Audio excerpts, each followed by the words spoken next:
Konkani उलोय London फुलोय आवाज 99.8 FM साउथहॅम्पटन UK।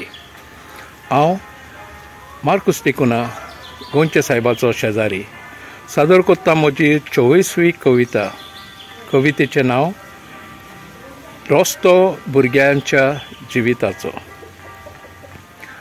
माय म्हजी आसली चोडा मोगाची, शिकप नासलें पूण सांबाळली आपली जबाबदारी।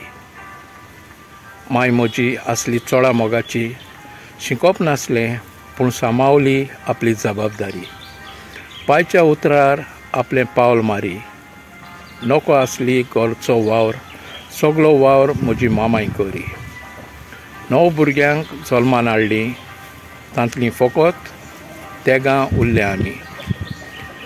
मामाय मरतोच सगळो वावर करूंक पडो, संवय ना जावन दुयेंतूय पडो। तरी पूण आपलो वावर करून म्हाका वाडयलो, कारण सगळीं काजार जावन आपापलो संवसार केलो।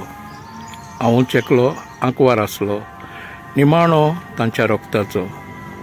भुरग्यांक लागून आवय बापूय काडटा त्रास कितलो, एक आवय जोरयता रस्तो आपल्या जिविताचो।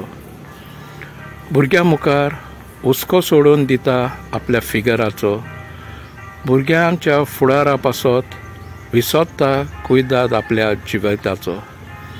बापूय मेलो पासून जाल्यार सांबाळ करी आपल्या भुरग्यांचो, आवय जावन आसा रस्तो भुरग्यांच्या जिविताचो। देव बरें करूं।